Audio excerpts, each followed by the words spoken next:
سڵاوتان لێ بێم کاتتان باش بەڕێزان خۆشحاڵم کە لەگەڵتانم ئەم شەو لە پانۆراما بۆ قسەکردن و گفتوگۆکردن لەسەر بابەتێکی دیکە لە هەموو لایەکتان ڕوون و هاشکرایە کە قسەی زۆر دەکرێت سەبارەت بە هەڵبژاردننی پەرلەمانی کوردستان کە بەپێی مەرسومی سەرۆکایەتی هەرێمی کوردستان بڕیاروایە لە دەی حوزەیرانی ئەمساڵ بەڕێوە بچێت و ئامادەکاریەکانی کۆمیسیۆنی هەڵبژاردنەکانی عێراقیش بەردەوام ئەگەرچی دەنگ و باس و قسەیەکە بوو کە کارەکانیان هەڵپەساردۆ بەڵام کۆمیسیۆن ئەمە ڕەت دەکاتەوە ئەمە تەنها زانیاری و تاوەکو ئێستا پشتڕاست نەکراوەتەوە لە پاڵ ئەمەدا هەوڵەکانی پارتی دیموکراتی کوردستان بۆ دواخستنی هەڵبژاردننی پەرلەمانی کوردستان بەردەوامی هەیە دیارە لەسەر ئاستی باڵا پارتی دیموکراتی کوردستان لە هەوڵی ئەوەدایە بۆ ئەوەی کە هەڵبژاردن دوا بکەوێ و داخۆ هەڵبژاردن بۆ کەی دوا دەکەوێت ئەگەر بڕیار بە لە دەی حوزەیران ئەنجام نەدرێ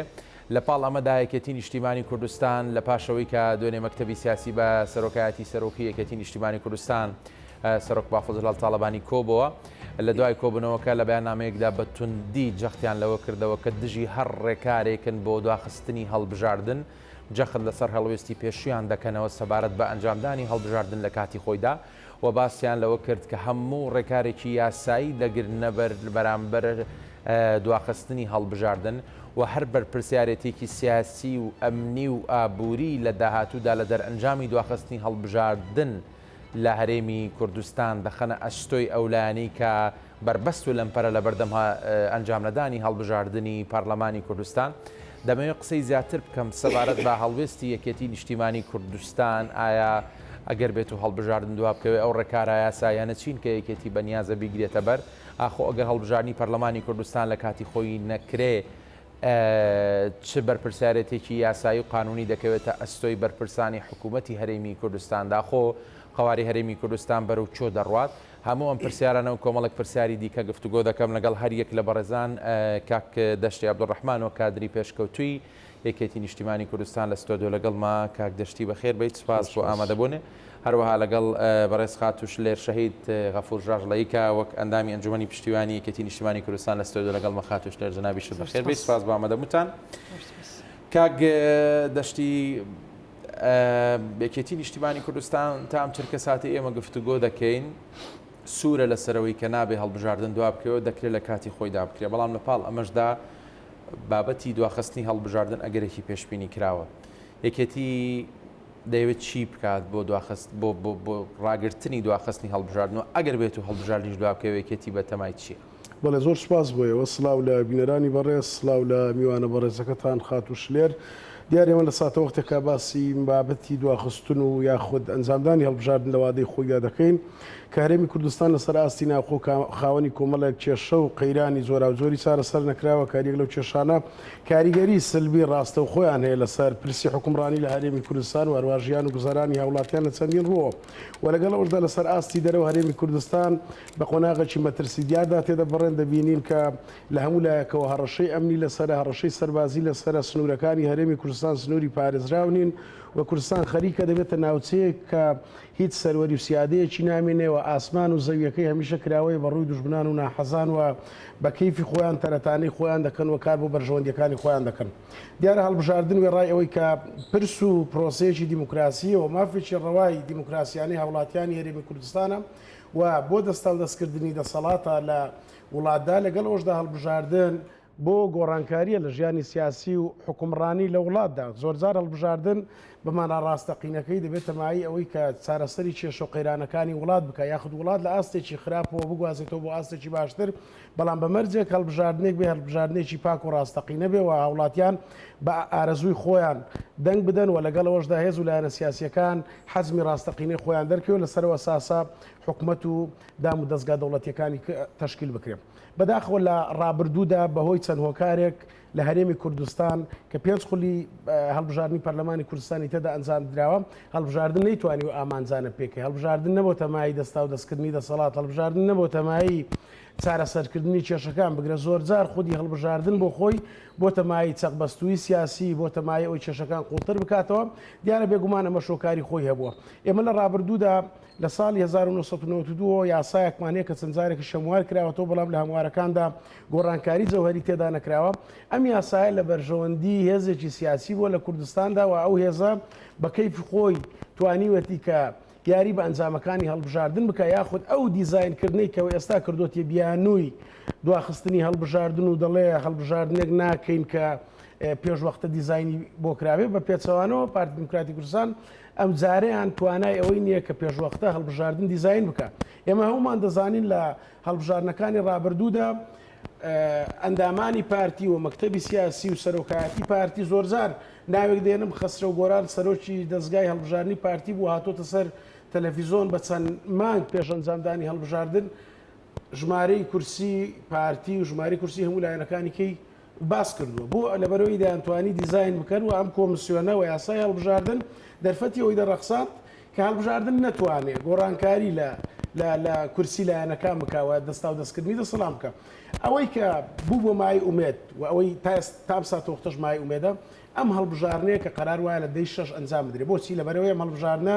لە ڕێگەی ئەو سکاڵایی کە یەکێتی نیشتمانی کوردستان لە دادگای فدرالی کردی لەمەڕ یاسای هەڵبژارنەکە گۆڕانکاری جەوهری کردووە لە یاساکەدا بە نمونە لە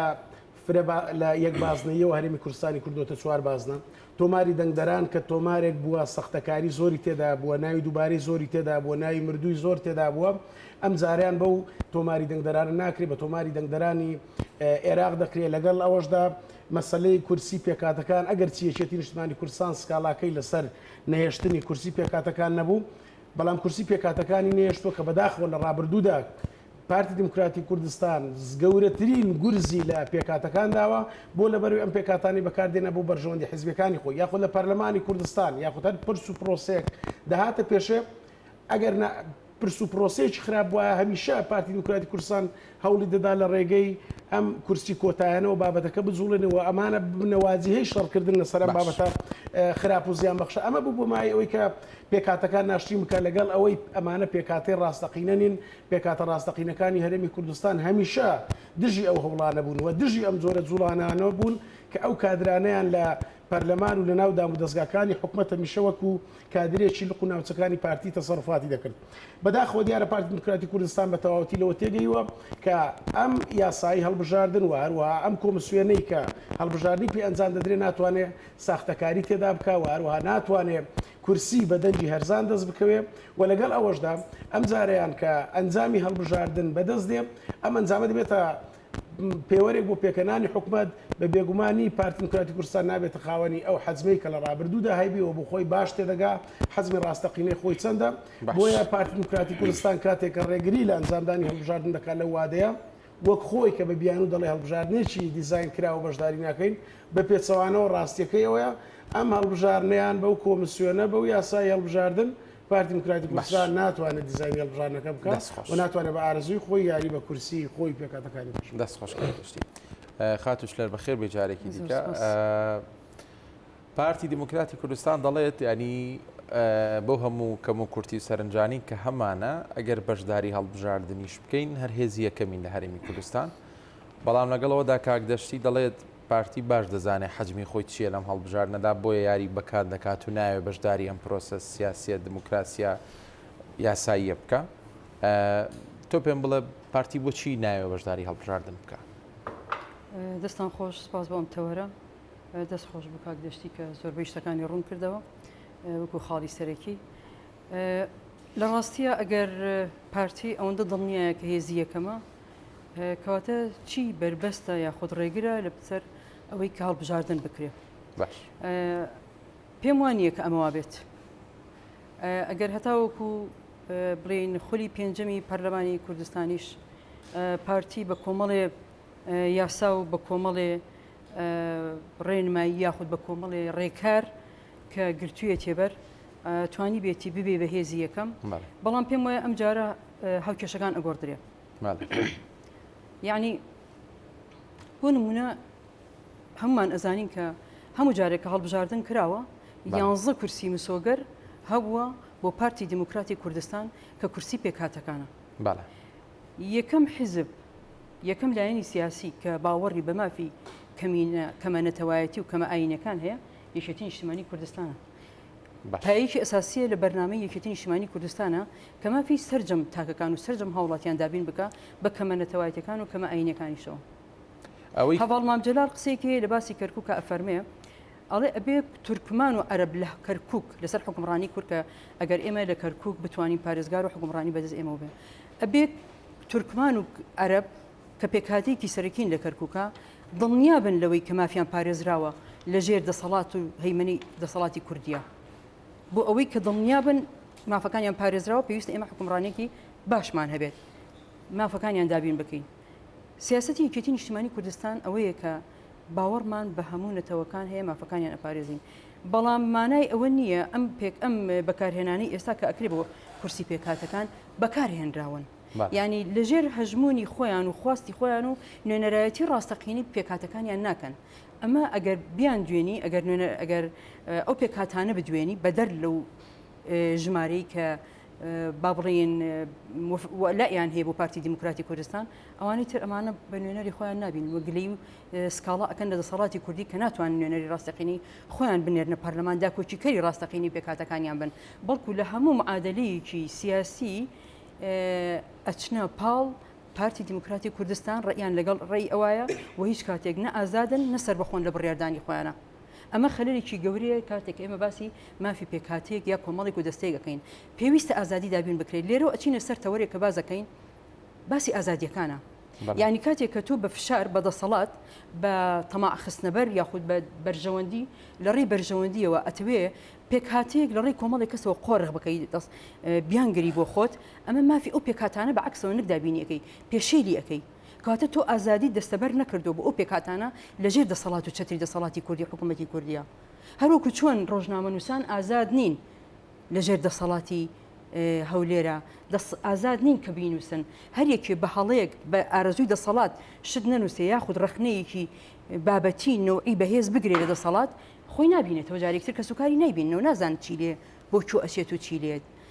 کاتێک کە چین و توێژە جیاجیەکان مافیان ئەخورێ آخر لە هیچ شوێنێکی دنیاە نەبووە لە سەرۆ چل موچەوە تۆ موچی هاوڵاتیان بخۆیت بە 3 مانگ جارێک موچە بدرێ و نەشێڵی 1 ڕۆژ دەوام نەکەن لیان قوبوڵ نەکەیت دەوام نەکەن بەڵام موچەشیان نیتێ و ڕێگەشیان نی خۆ پیشاندان بکەن ئەمە ئەو پەڕی قۆڕکردنی ئازادی و ئەو پەڕی زوڵم و زۆریە لەژێر دەسەڵاتێکە کە لێت ئەترسێ لەوە ئەترسێ وەزیفەکەی لە دەست بدا لەوە ئەترسێ زیندانی بکرێ بە هەماشی و پێکاتەکانیش کەوتونەتە ژێر ئەم هەژمونە سیاسیە نالەبارەوە ئەگەر ئازادیان بیتە خۆیان نوێنەری خۆیان هەڵبژێرن دڵنیام زۆر ئەم ڕئی بدەن ئەم حاڵی ئێستا لە مەسلحەتی ئەوان پێیان خۆشە ئەوانیش پێیان خۆشە نوێنەرەکانیان نوێنەری ڕاستەقینە بێ لەبەر ئەوە بەڕاستی زۆر بخراپ بەکار هاتوون ئێمە لەگەڵ ئەویان یەکێتی نیشتیمانی کوردستان کاک دەشتی ئاماژی پێەیە ئێمە یەکو یەکێتی نیشتیمانی کوردستان سکاڵامان کردووە لە دادگای فیدرال بۆ ئەوەی کە ئەمە ڕێک بخرێتەوە نەکنی هەڵڕێ ڕێک بخرێتەوە یعنی پێکهاتەکان بۆ نمونە ئێمە تورکمانمان هەیە لە کفری و کەلار باشە ئێمە لە سلێمانی مەسیحیمان هەیە کاکەیەکانمان هەیە لە سنووری لەسەر هەر هەموو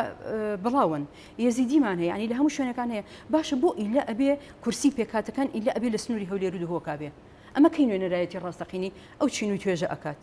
لەبەرەوە ئێمە داوامان کردو کە ڕێک بخرێتەوە با پێکاتەکان لە هەر شوێنێک تەواجودیان هەیە ئازاد بن ئەتوانرێ بۆ ئەوان ئەتوانرێ بکرێ وەکو چۆن لە عێراقا ئەکرێ ئەتوانرێ لە کوردستانی شاشیوە شتێکی وا بکرێ یعنی بۆ ئەوان نوێنەرەکانی خۆیان بۆ ئەوان یەک باز نەبێت بەڵام نوێنەری خۆیان لە سلێمانی نوێنەریان هەبێ لە کفری نوێنەریان هەبێ لە هەڵەبجە نوێنەریان هەبێ لە چه شوێنێک تەواجودیان هەیە لە دوهۆک نوێنەریان هەبێ لە هەولێر نوێنەریان هەبێ بەڵام نەک تەنها قۆڕە بکرێ بۆ شوێنێکی جوگرافی دیاری کراوە و هەروەها عەدەدەکەش یعنی ئەگەر بێت و ئێمە لەسەر ژمارەی کورسی پێکاتەکانیش قسە بکەین ئێمە لە 100 کورسی 11 کورسی پێکاتەکان هەیە بەڵام لە کاتێکا لە پەرلەمانی بەغداد لە ئەنجومەنی نوێنەرانی بەغدادا لە 320 کورسی 9 کورسی پێکاتەکان هەیە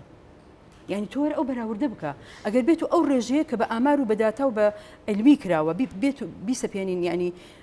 چۆن ئەڵێ چالاکی بکەین لەسەر کوردستان ئەو کاتە 2 بۆ 3 کورسی پێکاتەکان پێویستە 2 بۆ 3 کورسی پێکاتەکان پێویستە لە هەرێم ئابێت بەڵام ئەو 2 کورسیە نوێنەری ڕاستەقینی پێکاتەکان بن تعبیر لە داخوازی و کێشەکان و گرفتەکانی ئەوان بکەن اینجا بزان ئەو کاتە چۆن پێکاتەکان زیاتر هەست بە ئەمان و بە ئاسایش و بە ئارامی ئەەکەن زۆر باشە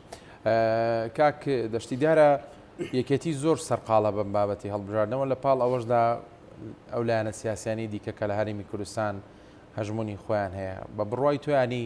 بەگشتی هەم یەکێتی و هەم لایەنەکانی دیکەش ئەنی دەبێت چی بکەنێ ئێوە دەبێت لە ڕووی یاساییەوە چۆن مامەڵە لەگەڵ ئەم بار و دۆخەدا بکەن ئەگەر بێت و هەڵبژاردن دوا بکەوێت وەگەدارن تا ئێستا کۆمسیۆنی باڵای هەڵبژاردنەکانی عێراق لە ئامادەکاریەکانی بۆ هەڵبژاردن بەردەوامە دوێنێ پێرە پرۆپاگەندەیەک بڵاو بوو کە گوایە کۆمسیۆن ڕێکارەکانی ئەنجامدانی هەڵبژاردنی ڕاگرتووە بوو تە بێژی کۆمسیۆن جوابیدایەوە و زۆربەی هێز و لایەنە سیاسیەکان جگە لە پارتی دموکراتی کوردستان و چەند لایەنێکی کەم لەگەڵ ئەوەدان کە هەڵبژاردن لەوادەی خۆیدا ئەنجام بدرێ و بە تایبەت یەکێتی نیشتمانی کوردستان هەموو ڕێکارەکانی ئەنجامدانی هەڵبژاردننی ئامادەیە کاندیدەکانی بەردەوام لە کارکردن و لە بانگەشەکردنان و لە ناوخۆی خۆشیدا هەموو ئەو ڕێکارانەی کە پێویستن بۆ ئەنجامدانی هەڵبژاردن وەک حزبێکی سیاسی ڕۆژ بە ڕۆژ گەرمتر و بەگورتر دەبێت لە سەریم و لەگەڵ ئەوەشدا لە بەیاننامەکەی دوێنێ مەکتەبی سیاسی یەکێتی نیشتمانی کوردستان بەڕوونی دەرکەوت زۆر بە توندی ئیدانەی ئەو هەوڵانەی کرد کە بۆ دەبێت تەمای دواخستنی هەڵبژاردن و لەگەڵ ئەوەشدا باز لەوە دەکا کە لەگەڵ هێز و لایەنە سیاسیەکانی تر کە لەگەڵ دواخستنی هەڵبژاردنین هەموو ڕێگەچارەیەکی قانونی وای سیاسی دەگەرنەبەر بۆیە ڕێ لەم هەوڵە ناتەندروست لەم هەوڵە نادیموکرات خوازانێ بگرن لە ڕاستیە لە ماوەی ڕابردوودا سەرۆکایەتی هەرێمیان بڵێن سەرۆکێرم 4000 مەرسومی بۆ ئەنجامدانی هەڵبژاردن ئەنجامداوە لە 3 مەرسومیانە کۆمسیۆن وەڵامی داوەتەوە دەڵێ ئێمە لە وادێ ناتوانین هەڵبژاردن بکەین دوایین مەرسومیان کە لە 2024 دەرچووە ڕۆژی هەڵبژاردننی بە 6 دیاری کردووە کۆمسیۆنی باڵای هەڵبژاردنەکانی عێراق وەڵام دەداتەوە دەڵێ ئێمە لە وادەیە پێمان دەکرێت هەر لەو ڕۆژەشەوە خەریکی ئامادەکاریە کۆمسیۆن ئەم جاریان ئەگەر بێت و سەرۆکایەتی هەرێم بەبێ گوێگرتن لەلایەنەکان و تاگلایەنە لە بەرژەوەندی حزبێکی سیاسی لە کوردستاندا قەراری دواخستنی هەڵبژاردندا بەڕاستی سەرۆکایەتی هەرێم و خودی سەرۆکی هەرێمیش وەکو دامەزراوەیەکی دەوڵەتی و سەرۆکی هەرێمیش وەک کەسێکە لە کاتی دەست بەکاربوونی و لە سەرۆکایەتی هەرێم بەڕاستی تا ئەو ساتە وەختە ئەگەر قەراری لەو چەشمە حزبیانە نەدا لە دوای ئەوەی کە پەرلەمان ئێستا هەڵوەشاوەتەوە ئەنجومەنی پارێزگاکانمان نییەوە حکومەت ئێستا سەرۆکەکەی بەڕاستی وەگوی سەرۆکی حکومەتی پارتی بێ و متمانەی نییە لای هێز و لایەنە سیاسیەکان تا ڕادەیەک سەرۆکایەتی هەرێم یاخود سەرۆکی هەرێم ئەم متمانەی دروست کردبوو کە بە یەکسانی کار دەکات لەگەڵ هێز و لایەنە سیاسیەکانی کوردستان وەگەر بێت و سەرۆکی هەرێم پەنا بۆ بردننی وها کارێک بدا لە بەرژەوەندی حزبێکی سیاسی یاخود بڵێن پارتی دموکراتی کوردستان بە دڵنیاییەوە دیسانەوە سەرۆکاتی هەرێمیش دەکەوێتە ژێر پرسیارەوە ئەو متمانەی کە خاڵک و هێز و لایەنە سیاسیەکان هەیە بە سەرۆکاتی هەرێم ئەم متمانەیە نامینەوە جارشتر سەرۆکی هەرێم ناتوانێت بێ لایەنانە تەعامل بکات لە چارەسەرکردنی کێشەکان یاخود هێز و لایەنە سیاسیەکان ئاراستە بکە بۆ بابەتێک کە پەیوەندیدارە بە ژیانی سیاسی حکومڕانی لە هەرێمی کوردستاندا و دڵنیا بن لەوەی کە یەکێتی نیشتمانی کوردستان وەک چۆن لە بەیاننامەکەی داهاتووە هەموو هەوڵێک دەخاتە گەر بۆ ئەوەی کە پەک بەم هەوڵە بگرێەوە لەگەڵ ئەوەشدا هەموو هێز و لایەنە سیاسیەکانی کوردستان کە لەم پرسەدا هاوڕای یەکێتی نیشتمانی کوردستانن وەک یەک بە یەکدەستی یەکگرتووی هەم لە بەغداوە لە ناوخۆی هەرێمی کوردستانیش هەموو هەوڵێکی خۆیان دەدەن بۆ ئەوەی کە هەڵبژاردن لە وادەی خۆیدا بکرێت دیارە یەکێتی نیشتمانی کوردستان لە سۆنگەی ئەوە کە لەگەڵ ئەنجامدانی هەڵبژاردنەوە گەوەی کە لە ڕابردووە باسم کرد ئەم هەڵبژاردنە تاکە هەڵبژاردنە لە هەرێمی کوردستان کە ئومێدیەوەی لەسەر هەڵچەندراوە حەزمی حەقیقی لایەنە سیاسیەکانی هەرێمی کوردستان دەربکەوە دەرفەتی ساختەکاری تێدانیەوە لەگەڵ ئەوەشدا بە یاسایەکی هەڵبژاردن دەکرێت کە دادپەروەریەکی باش دابین دەکات لە دیاریکردنی نوێنەرەکان و دابەشکردنیان بەسەر ناوچەکانی هەرێمی کوردستاندا کە لە ڕابردوودا یاسای هەڵبژاردننی هەرێمی کوردستان ئەمەی فراهەم نەکردووە دەبینی لە پارێزگایەکی بچووکی وەک دهۆک بەشی زۆری ئەندام پەرلەمانەکانی هەرێمی کوردستان سەر بۆ پارێزگایە بۆتن و ناوچە و شوێن هەبووە کە ئێستحقاقی زیاتر لە ئەندام پەرلەمانێک بۆ هیچ ئەندام پەرلەمانێکی نەبووە ئەمە پەیوەندیدار بووە بە یاسای هەڵبژاردنەکەەوە لەگەڵ ئەوەشدا وەک گوتم دۆخی هەرێمی کوردستان دۆخی کە پێویستی بە گۆڕانکاریە پێویستی بە بەرنامەیەکی نوێ بۆ ڕزگارکردنی هەرێمی کوردستان لەو قەیران و کێشە و گرفتانی کە هەیەی بە هەر لەو ڕوانگەوەیە یەکێتی نیشتمانی کوردستان تاکید لەسەر ئەنجامدانی هەڵبژاردن دەکات و لێرەوەش هەڵوێستی یەکێتی نیشتمانی کوردستان پێویستە بۆ هێز و لایەنە سیاسیەکان بۆ خەڵکی کوردستان بۆ ڕۆشنبیران بۆ چالاگوانانی بواری کۆمەلگای مەدەنی دەربکەوێت کە لە ڕابردوودا زۆر جار کە هەر بابەتێک دەهاتە پێشگای خودڕەخنیان لە ئەزمموی حکومڕانی هەرێمی کوردستان و ئەو کارانێک کە دەکرا دەگرت زۆر جار یەکێتی و پارتیانی وەک یەک ناودێنە بەڵام ئێستا دەبێت لەوە تێبگەن یەکێتی نیشتمانی کوردستان لەگەڵەوەی لە دەسەڵات بۆ بەڵام هێزێکی نوێخوازە هێزێکە لەگەڵ ئەنجامدانی هەڵبژاردننی پاک و بێگەردە هێزێکە لەگەڵەوەی کە هەڵبژاردن گۆڕانکاری لە ژیانی سیاسی حکومڕانی بکە و هێزێکە لەگەڵ ئەوەدایە کە کوردستان پێویستە لەم دۆخە ڕزگاری بێ دۆخێکی نوێ بێتە ئارەوە بە ئاراستەی ئەوەی کە کێشەکانمان چارەسەر بن ئەزمموی حکومڕانیەکەمان بەرەو پێشەوە بڕوە. زۆر باش. خاتوش لێر دیارە شەوی ڕابردوو هەر بەرنامەکەمان لەسەر هەمان بابەت بوو میوانێکی بەڕێز لە یەکێک لە پارتە سیاسیەکان لە شوێنی جەناب دانیشتە بوو باسی لەوە کرد کە هیوادارن و تەمەنا دەکەن یەکێتی نیشتیمانی کوردستان لەسەر ئەم نەفەسی بەرگریکردنە لە بەرژەوەندی گشتی خەڵک و لە بەرگریکردن لە بێ ڕێزینەکردن بە یاسا و بە سەروەری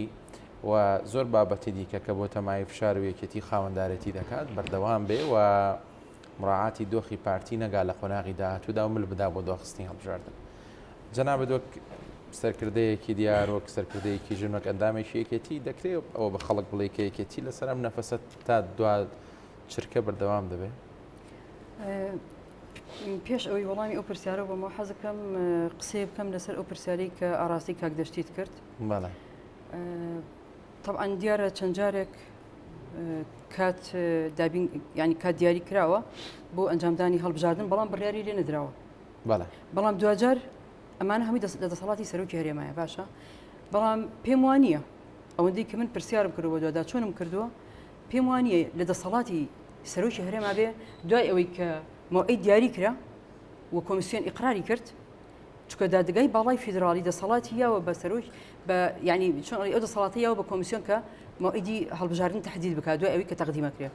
پێم وانە لە دەسەڵاتی سەرۆکی هەرێما بێت کە هەڵی گۆشێنێتەوە ینی دیاریکردنەکەی لەدەست ئەوایە بەڵام ناکرێ هەڵۆشانەوەی لەدەست ئەوا بێ وەرە ئەوەندەی من بزانم لەدەست سەرۆکی هەرێمانیە کە بتوانێت کاتی کە تهدید کراوە ئامادەکاری کراوە بڕیاری لێدراوە هەموو لایەنە سیاسەکان و هێزە سیاسەکانی هەرێم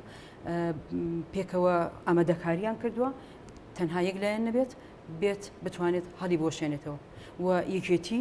هەموو ڕێکاری یاساییەکانی خۆی ئامادە کردووە ڕێکاری یاسایی ئەگرێتە بەر و داکۆچی لەو سیاسەتی خۆی ئەکا کە داکۆچیکردنە لە سنگەری داخوازی و خزمەتگوزاری و بەرژەوەندی هاوڵاتیان. ئەگەر بچینەوە بە وەڵامی پرسیارەکەی جەنابەت بچینەوە چەند ساڵی پێشتر یعنی نەک ئێستا ئەم مانگە نامانگەکانی پێشتر و چەند ساڵێک دو سێ ساڵ سێ چوار ساڵێک لەمەوە بەر ئێمە ئەبینین یەکێتی ئەم سەرکردایەتی یەکێتی نیشتیمانی کوردستان و بە تایبەتیش لە ئاستی سەرۆکایەتیە بە ڕێز کاک باڵ هەر لە سەرەتاوە داکۆچیکەری سەرسەختی بەرژەوەندەکانی هاوڵاتیان بووە. هەر لەو دقەیەوە کە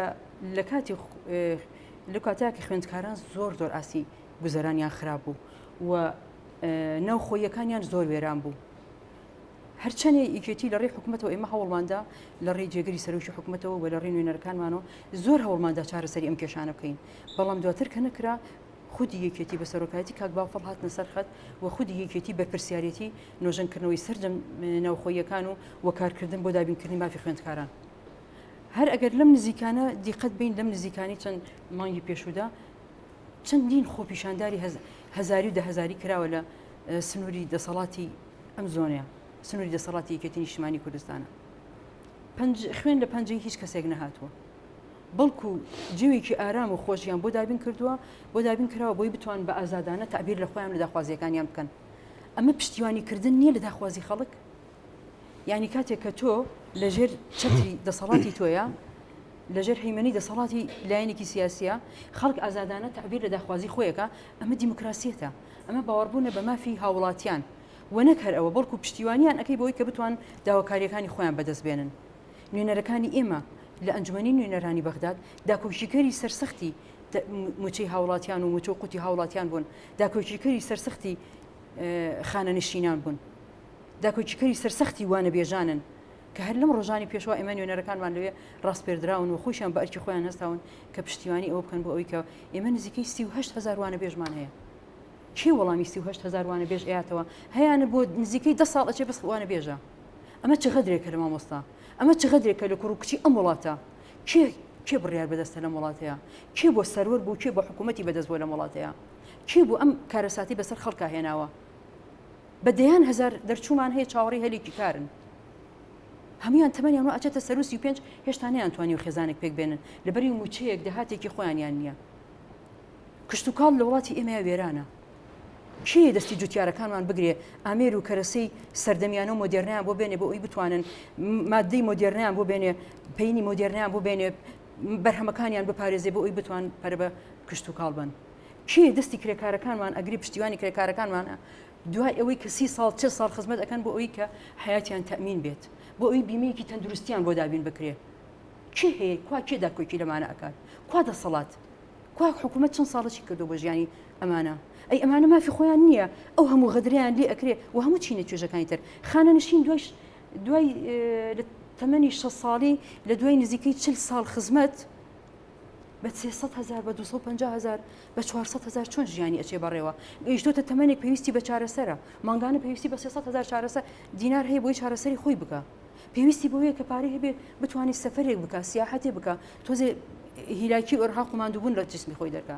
کوا دەسەڵات کوا حکوومەت چه مافی ئەمانی دابین کردووە لەگەڵ ئەوشە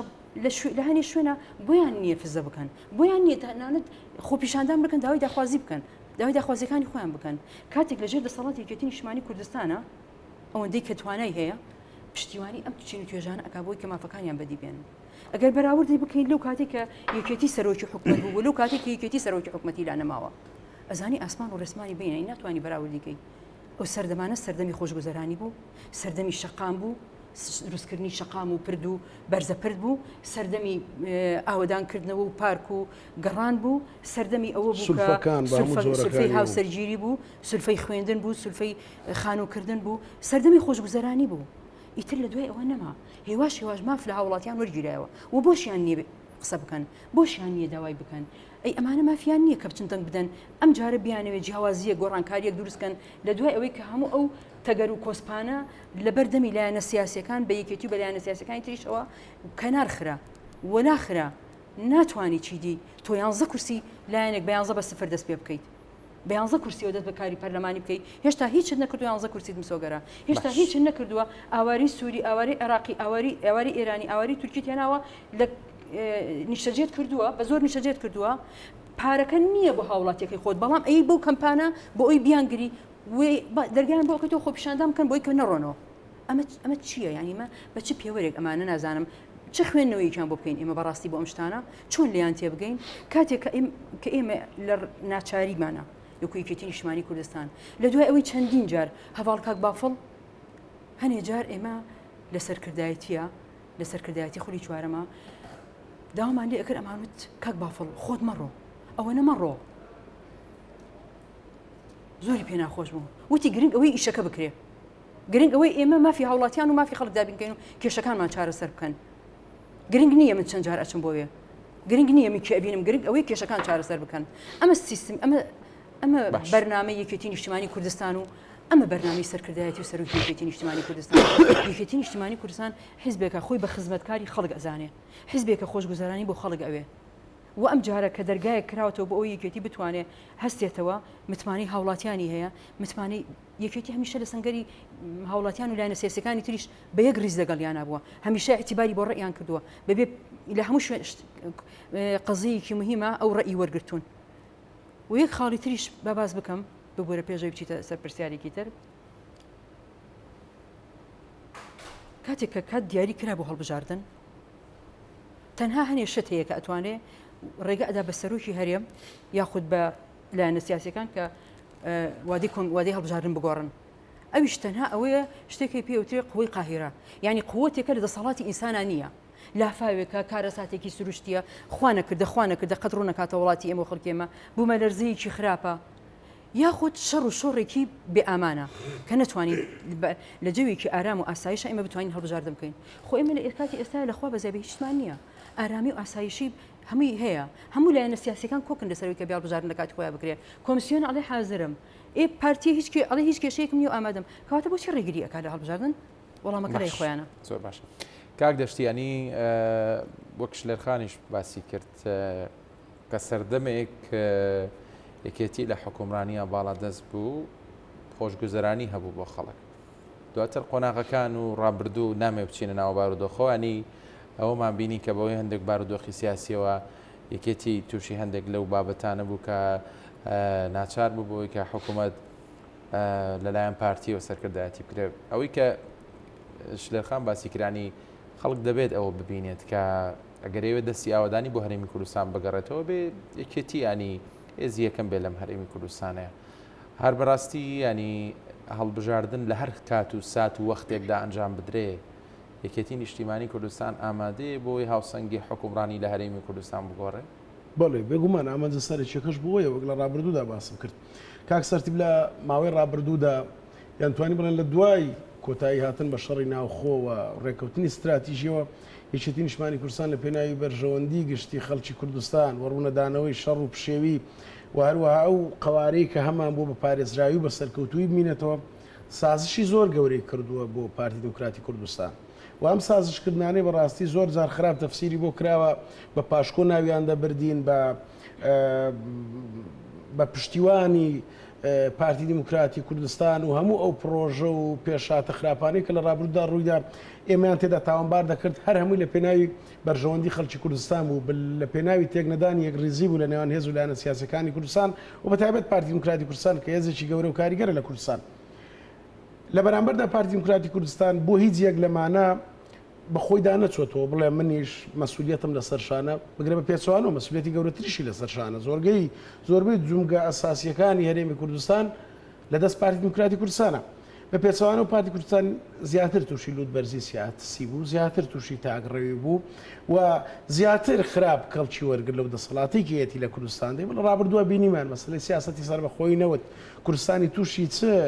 گرفتی و چه ئافاتێکی گەوری اقتصادی کرد کە تا ئێستاش باجەکەی بدەین و خوا دەزانێت تا چەند ساڵی کە باجی ئەممان لەسەر شان ناڕوە مەسەلەی ڕیفراندۆم ینی دۆست و دوژمن ینی دوژمن هەڕەشەی دەکرد و دۆست پێی دەگوتین کە ئەنجامی مەدەن ئەمە پرۆسەیەکی خراپەوە وەختی نەهاتووە پرۆسەیەکی ناکامڵە و لە بری سەربەخۆیی ئەمە دەبێتە مایەی کێشە و گیرروگرفتێکی گەورە لە کوردستاندا کە ئەمەشە تام ساتە وەختە کاریگەریەکەی ماوە نیوە زیاتری خاچی کوردستانمان لە دەستداوە کوردستان لە هەرێمێک کە خاوەنی شخصیەتێکی نیمچە دەولی بوو ئێستا ئەتیباراتە دەولیەی نەماوە بەڕاستی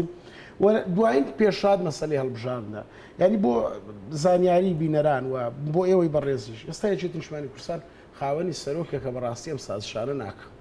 بە سوود وەرگرتن لەو کۆبوونەوە و لەو سازش و لەم زۆرە تەنەزولانەی کە لە ڕابردوودا کراوە بۆ پارتی و پارتی لە بریەوەی بەخۆیدا بچێتەوە زیاتر لود بەرزتر بووە ئێستا ئەمە نەماوە سەرۆک بافڵ کاتێک هەر پرس و پێشاتێک دێتە پێش ئامادەی تێدایەوە گۆی خوشکی بەڕێزم شلێرخان وای گوت بچێت سەردانی سەری ڕۆژ بکە و پرۆتۆکۆلش بشکێنێ و لە خوار مەسعود بەرزانی شەوە دابنیشێ لەگە فازڵ میرانی دابنیشە کە سەرۆکی یەکێتی و ئەوەندانی مەکتەبی سیاسی و حزبەیە زیاتر لە جارێکش دەچێ و هەوڵی تەواو دەدا بۆی ئەم یەکڕیزیە تێک نەچێ و پارتی دموکراتی کوردستانیش بێنێتە قەناعەت کە ئەم چارەسەرکردنی ئەم بابەتە یاخود هەنگاونان بۆ ئەم پرسە ئەم پێشاتە بەم شێوەی باش دوای بێئەمەلبوونی جەنابی سەرۆک دێتەوە سلێمانی و سواری تەیارەکەی دەبێ و سەردانی بەغدادەکە و هەوڵدا ململانەیەەکە لەوێ کۆتایی پێبێنێ چەندین کێشە و گرفتمان هەبووە لە ماوەی ڕابردوودا بەم شێوەی چارەسەرکراوە بۆچی دەڵێن بەغداش لەبەروی بەغدای هەرێمێکی فیدڕالین باوەڕی قوڵمان هەیە بۆی کە چارەسەری کێشەکانی ئێمە بەشی زۆر یەگە لە ناوخۆی خۆماندا چارەسەر نەکرا لە بەغدا چارەسەر دەکرێت بە پێچەوانی هەندێک لایەن کە پێیان وایە لە ئەنقەرە و لە تاران چارەسەر دەکرێت بۆیە دڵ بە دڵنیاییەوە یەکێتی نیشتیمانی کوردستان لەم پرسەشدا ململانەی دیموکراسیانی تەواوی خۆی دەکە هەموو ڕێگەکان دەگرێتە بەر بۆی ڕێ لەم هەوڵە بگرێ لە دوجاری شانی خەڵک پێویست ناکات گومانی هەبێ لەوەی کە ئەم جارە بێگومان پشتی پارتی نەخێر خەڵک دەبێت بۆی یەکلایی بێتەوە کە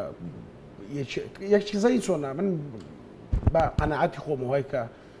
سەرۆک بافڵم ناسی و پێم وایە زۆر باوەڕی بە مجاملەی سیاسی و شاردنەوەی ڕاستی نییە سیاست وەکمانە ڕاستەقینەکەی خۆی دەکە چی بکەوە دەڵێ گەرمەبەستی ئەوی وایە کە هەڵبژاردن دوا بکە یاخود لەگەڵ پارتیا ڕێککەوێ لەسەر پرسە باوەڕ کە زۆر بە سەریحی و بە ڕاشکاوە ئەم بابەتەی دەبڕاندەوە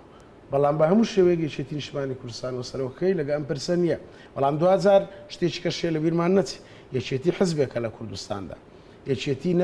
دەتوانێت لە بری هێز و لایەنە سیاسەکانی عێراق قرار بدات دەتوانێت لە بری کۆمیسیۆن قرار بدات دەتوانێت لە بری سەرۆکاتی هەرێم قرار بدات بۆیە کاتێکیش کە پارتی یاخود سەرۆکی هەرێم تاگڕاوانم قراریدا بە دواخستنی هەڵبژاردن دیسانەوە نابێ خەڵک کە پێی وابێ یەکێتی نیشتیمانی کوردستان لەگەڵ دواخستنی هەڵبژاردن بۆ یاخود نەیتوانیوە یاخود داکۆچیکارێکی ڕاستەقینە نەبووە بۆی ڕێگری لەم پرسە بکە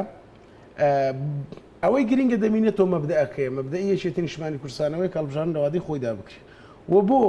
گەیشتن بەم ئامانجە و کارکردن لەسەر مەبدا ئەوەیە کە وەک دوێنە لە بەیاننامەکەی باسیکە تەمە هەوڵ و توانای خۆی دەخاتەگەر و لە ڕۆژانی داهاتووشدا خەڵکی کوردستان و هێز ویلایەتە سیاسیەکانی کوردستان چاودێرانی سیاسی ڕۆژنامەنووسان و سالاگوانانی کۆمەلگای مەدەنیش بە کردار ئەم هەوڵانە یەکێتی نیشتمانی کوردستان و بەتایبەت سەرۆک باڤڕیش لە بەغداوە دەدینن کە چۆن کار دەکات لەسەرەوەی کە زۆرێک ڕێگر بێ لەبەردەم دواخستنی هەڵبژاردن لە وادەی کە بۆ دیاریکراوە. وەک باست کرد کە ڕەنگە یەکێتی بە تەنها ناتوانێت ڕێگە لەم پیلانجی ڕێبگرێت بەڵام ئەگەر هەڵبژاردن دو بکەی ئێوە دەستنە ژێر باری هیچ ڕێکوتێکی دیکەەوە بۆ ئەنجامدانی هەڵبژاردن. ئەو بابەتێک کە دەکرێت لە داهاتووە قەراری لەسەر بدرێت. هەڵبژاردن پرۆسەیەکە پێویستە بۆ هەرێمی کوردستان. ئێمەوە گوتم پەرلەمانمان نەماوە. کاک دەشتی ئێمە لە چەند ڕۆژێکی دیکە پێویستە کا بچینە ناو بانگەشەی هەڵبژاردن. هەموو ئەم بابەتانی کە من و تۆ پێکەوە گفتگوی لە دەکەین دەبێت لە 48 کاتژمێری داهاتوودا یەکلا بێتەوە. بەزانەریەکانیشەوە دەڵێن ڕۆژی یەکشەممە یاخود دووشەممە سەرۆکایەتی هەرێمی کوردستان مەرسوم دەرەکا و ڕەنگە هەڵبژاردن دوا بکەوێت بەڵام لەگەڵەوەشدا یەکێتی نیشتیمانی کوردستان بەڵێنی بە جەماوەری خۆی بە خەڵکی کوردستانیش داوە کە فشاری جدی دەبێت دەگەڕێم وڵات ئەمەوێت ئەوم پێ بڵێ شلێرخانانی فشاری جدی لەکوێ دەست پێ دەکاوە بۆ چۆ دەڕوات. فشاری یەکێتی بۆ گۆڕانکاری لە هەرێمدا بۆ حکومڕانێکی ئاقلانە و دروست و ژیرانە حکیمانە دەمێکە دەستی پێ کردەوە لایەنە سیاسەکانی تریش هەمان ڕێیان هەیە هەروەکو ئێمە هەمان ڕێیان هەیە بەڵام من لێرەوە بە پێویستی ئەزانم کە ئەوانیش هەڵوێستیان ڕوون و ئاشکرا بێ وەکو چۆن یەکێتی بەیاننامەکەی یەکێتی نیشتیمانی کوردستان بەیاننامەکەی زۆر بەڕوونی و بە ئاشکرایی تەبعاً سیاسەتی یەکێتی نیشتیمانی کوردستان لەوانەیە لە کاتی ئێستاە لە هەموو کاتێک زیاتر وازەحتر و ڕازگۆیانەتر و ڕاشکاوانەترە ئاراستەکەی زۆر بە جوانی بەڕوونی دیارە بەیاننامەکە بە دەقیق ئەڵێ یەکێتی هیچ کاتێک لە هیچ کۆبوونەوەیەکە بەشدار نابێت بۆ دواخستنی هەڵبژاردن لە کۆبوونەوەش بەشدار نابێت وەک خەبات ئەەکەین ئەم خەباتە یەکێتی خەباتی بە چەندی شێوە کردووە ئێستا ئەمەیان خەباتی مەدەنی و خەباتی دیموکراسیانەیە خەباتێکی دیموکراسیانەیە بۆ ئەو خەباتی دیموکراسیانە ئێمە بەغدامان هەیە ئەم استراتیژی هەرێمی کوردستان بەغدایە ئێمە دەستور لە دەستوری ئەوێ ئێمە مافمان پارێزراوە مافمان پێدراوە و لەوێ ئێمە ئەوەی کە لەگەڵ خۆمانە لێرە ناتوانین بگەین ئەنجامێک نایبینە شوێنی تر ئەیبینەوە ئەو شوێنی کە ئێمە ئەم استراتیژیمان هەیە و دەستورەکە مافیەکانمان پارێزراوە ئێمە یەکێتی نیشتیمانی کوردستان ئەخیر هەنگاومان ئەوەیە بەڵام بەداخەوە سەرۆکی هەرێم کە پێویستە سەرۆکی خەڵک بێ پێویستە سەرۆکی هەموو لایەنە سیاسەکان بێ پێویستە سەرۆکی هەموو هاوڵاتیان بێ بەبێ ئەوەی بێ لەگەڵ لایەنە سیاسەکانی هەرێمی کوردستانە دانیستان بکات و دابنیشێ و هەوڵ بە قەناعەتیان پێ بکە یەکسەر چۆ بۆ بەغا لەگەڵ ئەوێ قسەکە پێتوانێت بڕیارەکانی سەرۆکایەتی هەرێم ڕەنگە لە ژێر دەسەڵاتی خۆیدانە بێت ئەبێ وای وانە بێت بەداخۆ وایە هەکردارەکان و ڕووداوەکان پێمان ئەڵێن کە وایە ئێمە نایڵێنەوە قسەی ئێمە نییە تەرجمەی ڕووداوەکان خۆیانە زمان حاڵی ڕووداوەکانن کەوا ئەڵێن بەڵام ئەبوایە وانە بێت ئەبوای پێچوانەکەی بووە کەسایەتێکی سیاسی کاریگەرە لە هەرێما چۆنە میحراجی قبوڵەکە پۆستێکمانەیە پێوتری پۆستی سەرۆکایەتی هەرێم ئەم پۆستە تا ئەوەنە پۆستی حیزبەکە تا ئەوەی کەلایەنی سیاسی لە هەڵبژاردنەکانە کە براوەیە کەسێک کاندیدەکا بۆ ئەوێ کە چۆ ئەو کورسیە مەفروزە ئەو کەسە ئیتر ببێ بە سەرۆکی هەرێم بە هەموو هەرێم و بە هەموو پێکاتەکان و هەموو هاوڵاتیانەوە باشە ئەوانین دیفاع لە پێکاتەیە کەمینەیە دەکەن ئەی بۆ دیفاع لەو هەموو لە 5 ملیۆن هاوڵاتی خۆیان ناکە بۆ دیفاع لە مافی ئەوان ناکە کە ئەوان ئێنە هەمویان ئەیانەوەی هەڵبژاردن بکەن ئەیانەوەی هەڵبژاردن لە کاتی خۆیان بکرێت من لە خوێندنەوەم بۆ پەیامەکەی مەکتەبی سیاسی بەیاننامەکەی مەکتەبی سیاسی ئەتوانم دڵنیایی بدەمە هاوڵاتیان و لە ئەوەندەی کە شارەزا بووین لە سیاسەتا و لە ناوەندی بڕیاردا بووین ئەمە ئەو دڵنیایی بدەم کە یەکێتی نیشتیمانی کوردستان هەتا سەر پشتیوانی سەنگەری خزمەتگوزاری و مافی هاوڵاتیانە هەتا سەر هەتاوەکو دەنگێکی ڕاستەقینە لەناو یەکێتی نیشتیمانی کوردستانە ما بێ یەکێتی نیشتیمانی کوردستان ئەو دەنگە زاڵ ئەبێت کە یەکێتی نیشتیمانی کوردستان لە کۆمەڵانی خەڵکەوە هەڵقڵاوە و بۆ کۆمەڵانی خەڵکیشە ئەم سیستمە سیستمێکی دیموکراسیە سیستمێکی دیموکراسیە لە ئێمە دیموکراسی پیاده ئەکەین ئەگەر سیستمێکی پادشایەتیمان هەیە باشە کاکە هەمومان سەر ئاوا ئەەکەین و بۆ شازادە سەرچەمێنینەوە ئەگەر سیستمەکەمان سیستمێکی دیکتاتۆریە بە ئێمە بزانین بۆی وەکو جاران چۆن لە سەردەمی دیکتاتۆریەتی سەدامە چەکمان کردەشانمان چوینە شاخەکان و جەنگین با بزانین بۆی وا بکەین خۆ ئەگەر سیستمەکە سیستمێکی دیموکراسیە ئەو ئێمە شەڕی دیموکراسی خۆمانەکەین و هەوڵ ئەین لە ڕێی دیموکراسی و کە مافمان وایە قەناعەتمان هەیە کە بەس تەنها لە ڕێی دیموکراسیەوە ژیان گەشە ئەکات خۆشگوزەرانی گەشە ئەکات سەرجەم هاوڵاتیان ئەتوانن ژیانێکی ئارام بەڕێوە بەرن و بتوانین ئێمەش وەکو وڵاتانی تر بەرەبەرە پێش بکەوین لەناو بازنێکی داخرای حیزبایەتیە نەخولینەوە بەڵکو ئەوە تێپەڕێنین ببین ئەوەی کە بەرەبەرە لاوەکانمان گەنجەکانمان لە جیاتیەوەی لێرە بڕۆمبواندەران خۆیان بن بە ئیجە و بە چەمەکانە بەڵکو بێنەوە کۆچی پێچوانە دەست پێ بکرێتەوە خەڵک پێویستی بە خۆشگوزەرانی کاک دەشتی دوپرسیار بۆ جەنابەت لە بەیاننامەکەی مەکتەبی سیاسی باس لەوە دەکات کە بەرپرسیارەتی هەر بارودۆخێک لایەندە لە ئەستۆی ئەو لایەنەیە کە هەڵبژاردن دوادەخا ئەنی ئەم مەسەلەی بەرپرسیارەتی دۆخەکە قسە زۆر هەڵدەگرێت بەڵام بایمە فۆکەسمان لەسەرەوە بێ ئەگەر هەڵبژاردن بەو شێوی کە بسەپێنرێ بەسە خەڵکی کوردستانە و دوا بخرێ چی چاوەڕە و چارەنووسی حکوومەتی هەرێمی کوردستان و دامەزراوە فەرمیەکانی هەرێمی کوردستان دەکات چکە دەکەونە بۆ شایەکی یاسایی گەورەوە بەپێی یاسا بەپێی دەستور حکوومەتی کاربڕێکرد دەبێت لە ماوەی مانگێکدا بەڕای هەڵبژاردن بداوە ساڵێک زیاترە حکوومەت ماوەکەی بۆ درێژکراوەتەوە ینی چی لێ دەبارە دۆخەکە بڵێ لە ڕاستیە بەشێک لە پەرۆشیەکان بۆ ئەنجامدانی هەڵبژاردن لە وادەیەدا لەلایەنی چێتی نیشتمانی کوردستانەوە هەر پەیوەندی بۆ مەترسیانەوەیە کە بەهۆی ئەنجامدانی هەڵبژاردنەوە دەکرێت لە داهاتوودا ڕوو بدەن مەترسییان ئەوەیە کە پێشتریش باسمان کرد وردە وردە خەریکە ئێمە دام و دەستگای دەوڵەتی و قانونیمان نامینە لە هەرێمی کوردستان کەمە شەریعەتی هەرێمەکە و قوارەکە بەڕاستی کەم دەکاتەوە بۆ لەبەرەوەی لە ئێستاشە ینی کەم نینە و هێزولایەنە و کەسایەتیانەی کە خەون بە لە ناوچوون و هەڵۆشانەوەی قوارەی هەرێمی کوردستانەوە دەدەن قوارەی هەرێمیش پێک دێ لە چی پێک دێ لەو دام و دەستگا دەوڵەتیانەوە ئەو بڕگانی کە لە دەستوری هەمیشەی عێراقدا چەسپاوە و ئەو مافەی پێداوین بەڵام ئێمێستا پەرلەمانمان کە گەورەترین و گرنگترین دامەزراوەی قانونیە بەڕاستی لە هەرێمی کوردستاندا ئەنجومەنی پارێزگاکانمان نەماوە حکوومەت ماوەکەی بەسەر چووە ئەوەی دەمێنێتەوە سەرۆکایەتی هەرێمە لەگەڵ ئەوەشدا قسە هەیە لەسەرەوەی کە 4 مانگێک هەڵبژاردن دوا بخرێ لە حوت کۆمسیۆنی سربەخۆی هەڵبژاردنەکانی عێراق ماوەکەی بەسەرچێ ڕاستی تشکیلکردنەوەی کۆمسیۆنیش کاتێکی زۆری دەوێت ینی وەک تشکیلکردنەوەی حکومەت وایە هەموو هێزولایەنە سیاسەکان هەوڵیەوە دەن زۆرترین کورسی لەو موسسێ بۆ خۆیان دەستەبەر بکەن ئێمە بەڕاستی زەمانەتیەوەمان لایە کە لەو هەموو ململانێ و کێشە و دۆخەی کە هەیە لە ناو هێزولایەنە سیاسەکانی عێراق بە چەند مانگێکی کەم دەتوانرێت کۆمسیۆنێکی نوێ دەستەیەکی نوێ بۆ هەڵبژاردنەکان دروست بکرێتەوە لە عێراقدا وەکە ئەمەش نەکرا بەڕاستی هەڵبژاردن نەتواندرا لەم ساڵدا ئەنجام بدرێت لە ساڵی ئایندەشتا بەڕاستی ئەستانتر دەبێت چکە لەوان ساڵدا هەڵبژاردننی پەرلەمانی عێراقمان دەبێت لە 2025 ڕەنگە و کاتم و بەڕێری کۆمسیۆنەوە بێ بڵێ من هەڵبژاردنم لە ساڵێکدا بۆ ئەنجام نادرێەوە ئەم هەڵبژاردنەش لەگەڵ هەڵبژاردننی پەرلەمانی عێراق بکرێ لە ماوەی ساڵێکە بەڕاستی وەک باسمان کرد کۆمەڵێک پرس و پێشات هەیە کۆمەڵێک مەترسی هەیە ناوچەکە بە کۆمەڵێک قۆناغی مەترسیدار و خێرادا تێدەپەڕێ ئێمە خاوەنی ئەم دامەزراوانە نەبین بەڕاستی ناتوانین یعنی لەگەڵ ئەم پرس و پێشاتانە ڕێ بکەین و هەوڵ بدەین هەرێمەکەمان پارێزین و لەگەڵ ئەوەشدا ممارەسەی ژیانی حکومڕانی وەک شێوازە تەندروستەکەی خۆی لە کوردستاندا بڕوە لەو ڕوانگانەوەیە کە بەڕاستی هەڵبژاردن دواخستنی مەترسیە هەرمەترسیەکە ئەوە نییە کە باسمان کرد لە مەسائلی تەزویرات و مەسائلی یاریکردن بە کورسی پێکاتەکان چکەم من پێم وایە پارتی لە دوای دواخستنی هەڵبژاردن ئەمە لە ئیش لەسەر بابەتی کێکە ئیش لەسەرەوە دەکات کە چۆن کورسی پێکاتەکان بەو شێوازێکی خۆی دەوێت بیگەڕێنێتەوە چکە لە ڕابردوودا یەکێتی لە سکاڵاکەش هاتووە پێم وابێ داوای ئەوەی نەکردو کورسی پێکاتەکان هەڵبۆشێتەوە بڕوای بۆ کە دادپەروەرانەوە خوشکی بەڕست لێرخەماسی کرد بەسەر پارێزگاکانە دابەش بکرێ بۆی هەموو پارێزگاکان و پێکاتەکان بە شێوازێک نوێنەری خۆیان دیاری بکەن ئەم نوێنەرانە نوێنەری ڕاستەقینە بن نوێنەری حزبێکی دیاریکرا و نەبن بۆ بەرژەوەندی خۆی بەکاری بێنم ئەمانە هەمووی مەترسین بەڕاستی و لەگەڵ ئەوەشدا ئێمە هەر چۆنێک بێدەبدا کۆچلەوە بکەین کە ئەم یاسایی کە ئێستا دادگای فێدرالی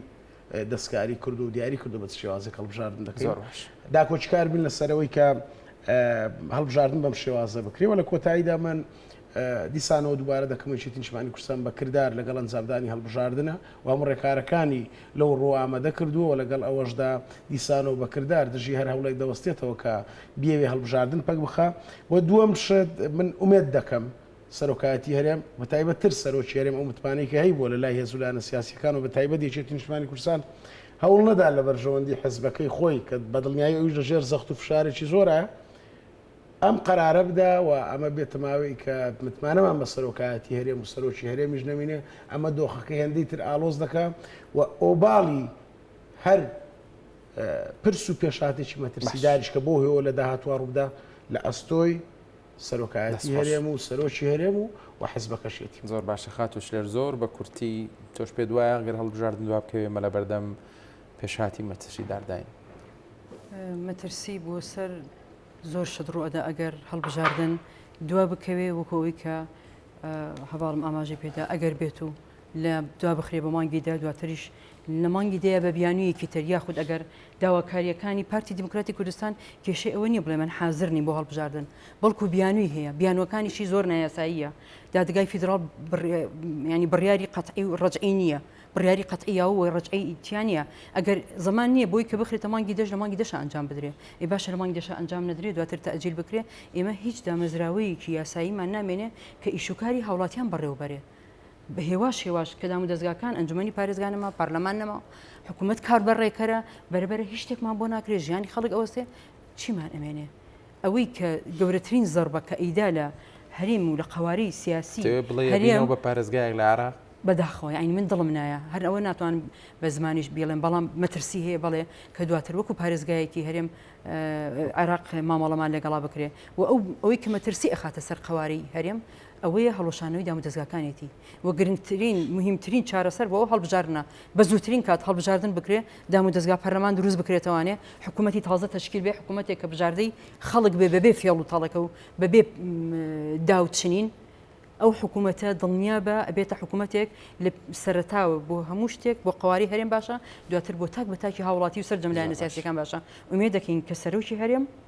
ئەو هەنگاوە خەتەرناکە نەنێت و خۆشی و حیزبەکەشی نەخاتە بەرپرسیارەتی هەرچ ڕووداوێکی نەخوازرا و کە لە دوای ئەمەوە ڕوئەدا لە دوای ئەمەوە هەر ڕووداوێکی نەخوازرا و بەسەر هەرێما بێ لە ئەستوی پارتی دیموکراتی کوردستان و سەرۆکەکانیەتی زۆر سپاس بە هەرێک لە بەڕێزان دەشتی عەبدوڕەحمان کادری پێشکەوتوویەکێتی نیشتیمانی کوردستان خاتوش لێر شەهید ئەفۆرژەژڵەی ئەندامی ئەنجومەنی پشتیوانیەکێتی نیشتیمانی کوردستان بەخێر بێن بۆ ستۆدیۆ سپاس بۆ وەڵامی پرسیارەکانی ئێمە دەستی سپاس بەڕێزان کە تا ئێستا بینەری پانۆراما بوون شاد بەختەوە